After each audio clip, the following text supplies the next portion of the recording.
directed at all nominees. You may answer in unison. Have you adhered to applicable laws and regulations governing conflicts of interest? Yes. Have you assumed any duties or taken any actions that would appear to presume the outcome of the confirmation process? No. Exercising our legislative and oversight responsibilities makes it important that the committee, its subcommittees, and other appropriate committees of Congress receive testimony, briefings, reports, records, and other information from the executive branch on a timely basis. Do you agree, if confirmed, to appear and testify before this committee when requested? Yes. Do you agree to provide records, documents, and electronic communications in a timely manner when requested by this committee, its subcommittees, or other appropriate committees of Congress, and to consult with the requester regarding the basis for any good faith delay or denial in providing such records? Yes. Will you ensure that your staff complies with deadlines established by this committee for the production of reports, records, and other information, including timely responding to hearing questions for the record? Yes. Will you cooperate in providing witnesses and briefers in response to congressional requests? Yes. Will those witnesses and briefers be protected from reprisal for their testimony or briefings? Yes. Thank you very much. And just the information of my colleagues, we anticipate a vote at noon. At that vote, we will hopefully have a committee hearing off the floor to move military nominations alone. We'd like to get this done. Otherwise, we will lose some valuable time getting military personnel confirmed, including General Kurilla, who has been appointed as the new CENTCOM commander.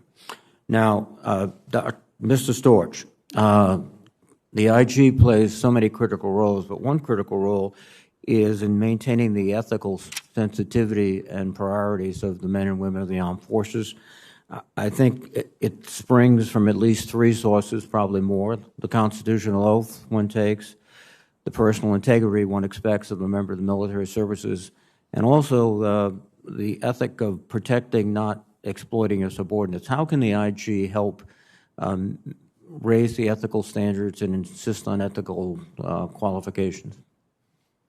Thank you for the question, Chairman Reed. IGs, I believe, play an important role in that area in a number of different ways. One of which is by doing audits, evaluations, and other oversight work that examines different issues across the department and ensures that the department is carrying out its responsibilities appropriately and in compliance with all requirements. On the other side, of course, we have investigations division, and where people don't meet those standards, it needs to be understood that IGs will appropriately investigate administrative misconduct, making findings where appropriate, and also referring matters for civil or criminal investigation if that's appropriate. Additionally, beyond all those sort of functions, I think IGs play a critical role in the communication of ethical standards. I mentioned whistleblowers in my opening statements. I think that's critically important that it be understood throughout an agency, up to the very top, that we encourage people, and people are encouraged to come forward if they see something that's wrong so that someone can look into it and, if appropriate, take corrective action. And so that message needs to be disseminated across the department, really starting at the very top. Additionally, IGs participate routinely in trainings and other programs that help to make clear to the workforce the standards that are expected. So I think there are myriad ways in which that can be done, and if confirmed, I look forward to working on it. Thank you very much. Mr. Bouchard, am I pronouncing that correctly, by the way? More or less, Mr. Chairman. Bashar. Bashar.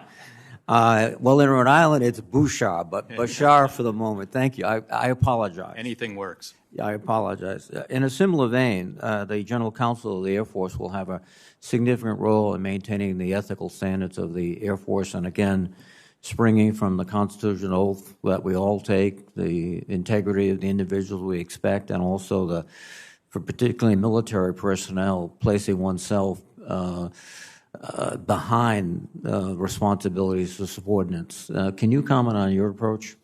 Yes, Mr. Chairman, thank you. I really think of the role in two ways. One is to serve as the principal legal advisor, as you indicated, to the Secretary and the leadership. Secretary Kendall has articulated 7 operational imperatives, and I would want to consult with the Secretary about how the Office of General Counsel could best support him. And the second is really as the chief ethics officer and trying to inculcate an environment of integrity and inclusion, not simply to comply with the law, but also to engender trust with other stakeholders. Thank you very much. Mr. Lohman, congested logistics is a critical aspect. And Napoleon said an army moves on its stomach. And, well, we're moving in the air, on sea, on land, but we've got to move. Can you briefly comment on your approach to dealing with this issue? Senator, thank you.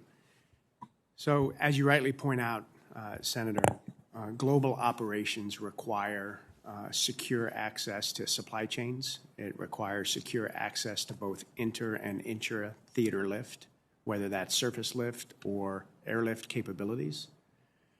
And so operations, for example, in the Indo-Pacific would require the necessary posture and positioning of our supplies. It requires the necessary end-to-end supply chain oversight and visibility such that we understand where the supplies are in fact positioned and that they are positioned at echelon ready for use in support of any operation regardless of where that is globally.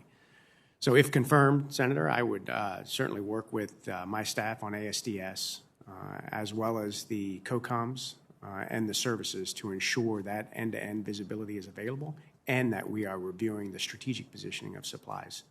Thank you very much. Dr. Martinez-Lopez, my time is short, but could I ask you what you consider, and very briefly, the greatest threat to the long-term viability of the military healthcare system? Senator, thank you very much for the question.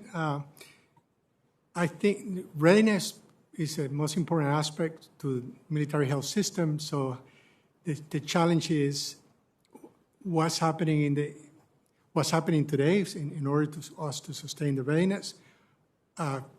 Resources, how many resources have we available? And the last question, and the tricky question is, what are the threats? Threats keep changing, especially in the medical field. We never dreamed of having a COVID maybe 10 years ago, and now we're dealing with it. So what will be the next threat, and how well we're going to be equipped and resourced to deal with that threat? So we have to be nimble, and we have to be ready to, I think that will be the biggest challenge the department will face. Thank you very much, Doctor. Senator Inhofe, please.